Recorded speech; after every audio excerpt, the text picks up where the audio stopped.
He is a personal inspiration.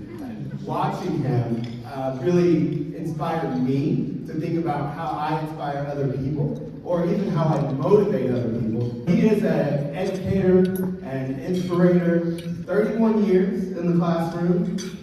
He is an author, a speaker, and all-around motivator. So we're going to welcome to the stage Mr. Leron McAdoo.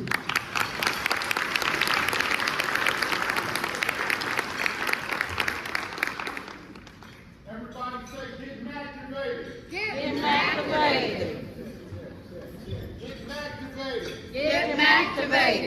Get Mctivated. Get Mctivated. Get Mctivated. Get Mctivated. Get Mctivated. Get Mctivated. That was pretty good. That was like maybe a 6.5. But I know that we can do a 10. All right, ladies and gentlemen, say, get Mctivated. Get Mctivated. All right. So my name is Leron McAdoo. My parents named me that. I named myself Ron Mc The HipHoptimist, the main sticker, underground figure, the Mctivated. I named myself a lot of crazy things. The title I'm most proud of, though, is Husband of the Forever 2019 Arkansas Teacher of the Year.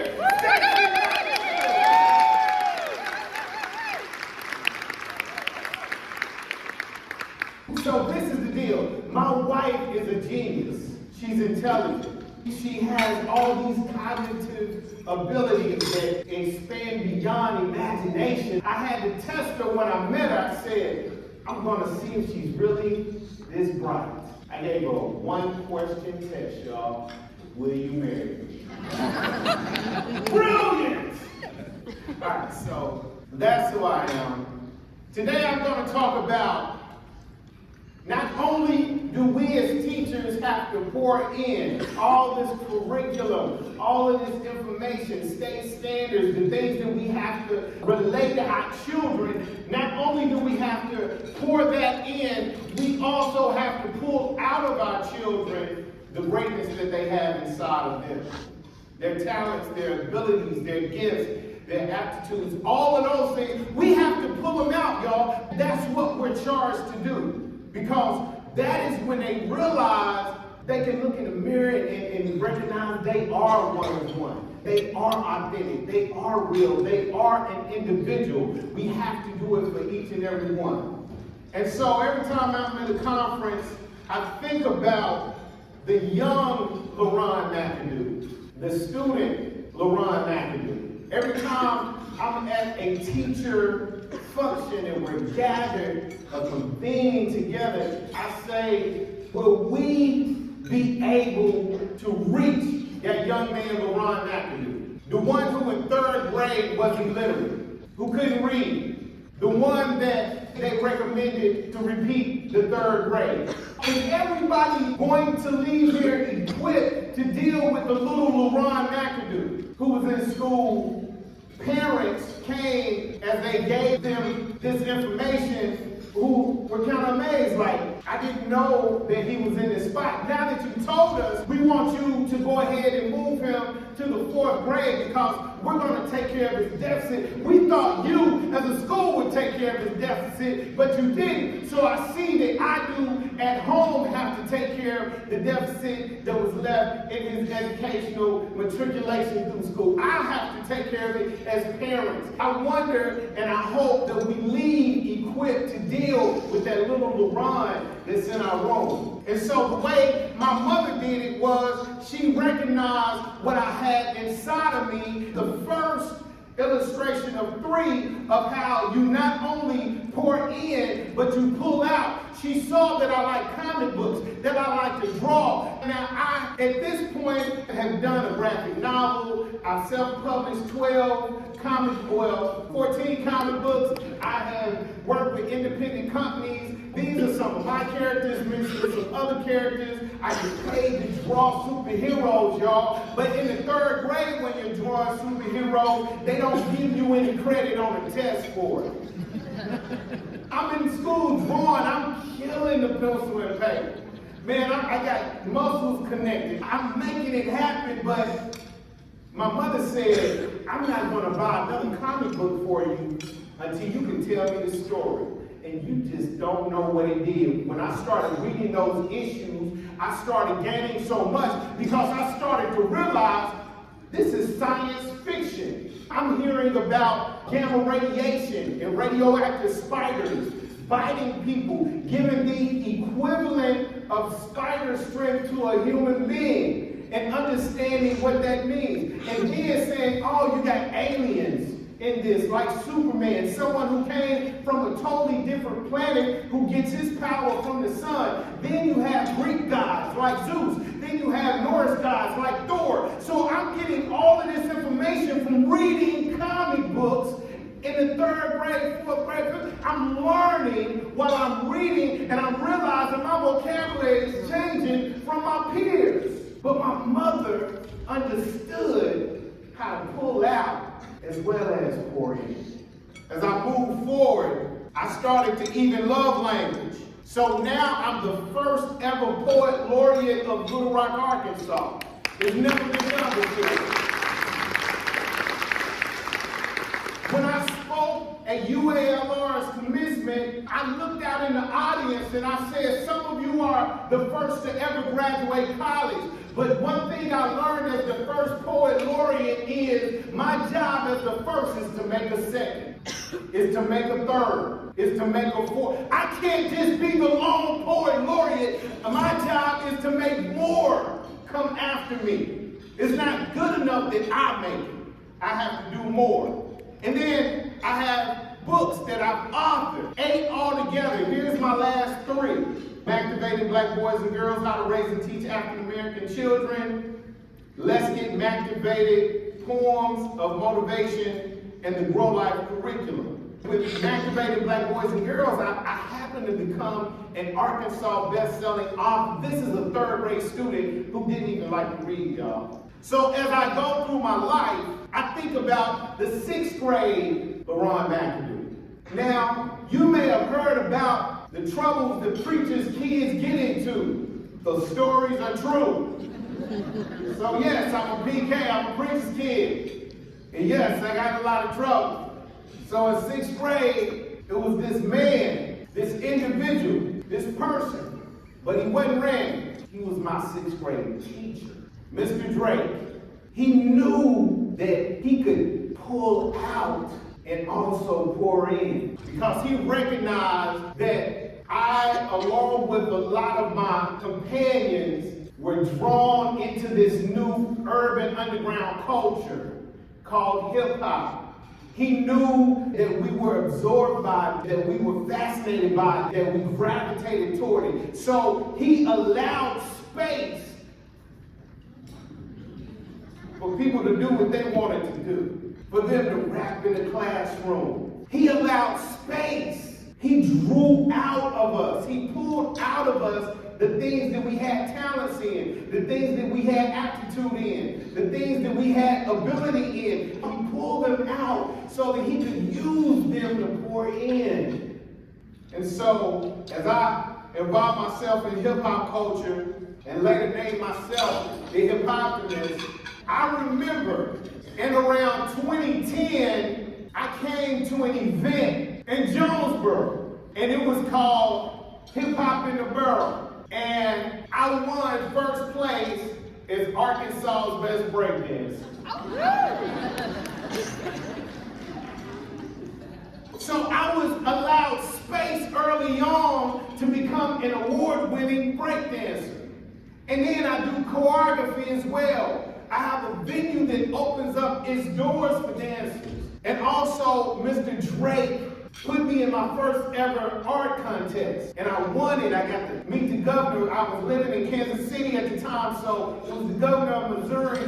And he took pictures with us, and we visited the Capitol and went to the grounds. And all of these great things happened because Mr. Drake allowed space for the creativity. He didn't just stuff something down our throat and say, learn this. He knew how to pull out and not just pour in. The last of these 3 illustrations and examples is my family. So I've introduced my wife. I'm going to introduce my daughter. Now my daughter, when she was young Instead of putting a star, I could have put a firecracker, but she was bright. Bright and shiny. And she would go to the elementary, kindergarten classroom and make people cry, and the teacher would call and say, "You gotta stop your daughter." Why? Because your daughter making her classmates cry. How? Going into class in the morning and saying, "I'm gonna be your friend today, and I'm gonna be your friend." Be everybody's friend. She was that one. She was a star. And I purposely found a picture with a star with the mouth open because, yes, her mouth was constantly open. To this day, she cannot stop talking. They used to make fun of me telling stories. They said, "LeRon's gonna put every detail." Not as many details as my daughter. She will put everything in there. But we recognize that. We said she has a love for language. She likes to communicate. She likes to talk. She likes to be around people. She likes to be in the limelight. We did an entrepreneur program that's outlined in one of my books. It's called the Entrepreneur Program. And so I'm going to tell you the truth. Teachers are ideal thieves. So I took it from a program we were doing in school already. And I took that in the high school, and then I took it home to my elementary kids at the time, and I said, "Let's go through this program." My daughter said she wanted to do poetry. She wanted to monetize her poetry. And she figured out all kind of goals, all kind of objectives for monetizing her poetry. By the time she got into high school, before she graduated, she had accomplished every goal and objective. She had gotten paid by doing workshops for poetry. She had gotten paid $300 for one poem, y'all. I charged that for a whole set at that time. She did one 3-minute poem and got $300. I was like, what? $100 a minute? This is what she did at 12 years old, y'all. She published a book. She came out with an album. So she did all of the things that were on her list before she graduated high school. And she came to me proud saying, "Daddy, I did it. I did everything on my list. Now it's time to make some more goals." That's because we as parents looked at that child and said, how can we pull out what she already does well and find a way to not get her in trouble with it? So now she's an influencer. She gets paid to take selfies. Somebody will send her a hat. She has a price list. Oh, a hat, send me a cash out. I'll wear your hat and take a selfie. Your jewelry, oh, okay, that's this. Your shirt, okay, I'll wear your brand, your logo. Just send me this. And she gets paid to do that. She graduated as a journalist, and now she does digital journalism. She also consults private clients, doing their digital platforms and managing those. So she has found out that she had that ability. She'd been given space for that. We have pulled that out, and now she does that. She gets paid for her words. She gets paid for writing captions. That's what she did. Her talent was pulled out. Let me introduce you to my son, my firstborn. I have a one up there, not for firstborn, but he was definitely a one of one. And I encourage you to look at all of our students as ones of one. They are individual. They have to know that they matter. And my son, he knew that he was a one of one from the jump. All these children we have, you know they're ones of ones. I taught elementary, and let me just say right now, I bow to all kindergarten, first grade teachers because you all are angels. Say by God from heaven, because 2 months in, I said, I'm leaving elementary. The first offer I get. I taught 9 years at the alternative school. I said, is the alternative school still hiring? I'd rather go there than deal with kindergartners and first graders. Because like my daughter, they had been stars in their house. Ooh, I don't want to see the parent, let me see the baby. They had been stars for the first 4 years of their life, so by the time they got into elementary and kindergarten, they couldn't understand how there's 20 stars in the room. They couldn't understand. So And I didn't want to have to explain that to them. It took about second grade before they started to realize, oh, I raised my hand before I speak. Yeah. So anyway, my son, one of one. My name is Leron, Leron. His name is Norel, Norel. And so is my name spelled backwards. And he's unique like that. As a matter of fact, he kind of even taught me that I was unique because he gave me something. He didn't even know he gave it to me. He gave me an affirmation. I want y'all to repeat after me. No one really ever lived. No one really ever lived. Okay, you're saying that to yourself. You're saying that for yourself. Imagine you being in the mirror. Imagine you saying, man, I need encouragement right now. Or imagine you saying, I'm about to do something and undertaking is big. I need to get myself ready. Say it again. No one really ever lived. No one really ever lived. That's for you, and that was for me. So he gave me that. I was like, oh man, this is cool. And so my son, I did another program, it's outlined as well. I did the adulthood program, and I say I, and that automatically means me and my wife. All right, so anytime I say I, and it's like I did it by myself, it was not me by myself. All the wives and women in here already know that's the case. All right, so I said, let's do an adulthood program, a rites of passage. And the problem with having educators as your parents is you are the guinea pig for a lot of lessons. And what happened, at 12 years old, my children did not get tangible gifts. They did not get something that they could put in their hand. They got a lesson. They had to interview 12 people on what being an adult means. And my daughter had to interview 12 women about womanhood. My son had to interview 12 men about manhood. And then when they turned 13, they got a few gifts, but also they got another assignment. And my son had an aptitude, he had a gift in math and science. He understood how to count. He really appreciated money. He was selling, I don't know if you all know blades, but he would fold paper and sell them for $1. And every family would run from him when they saw him coming at any family event because they knew he was going to sell them. So he understood money. He understood numbers. And he was so good at it. So we got him in the room at 13 where he shadowed a statistician. He shadowed a botanist. He shadowed a chemist. He shadowed all these people. And he asked all these people the $1 million question, which is, the answer will make you $1 million. The botanist told him if you could grow trees fast, you'll be a millionaire. The chemist told him a few things, said if you could desalt seawater in an efficient method, you will become a millionaire. Or de-rust metals, or alternate fuels.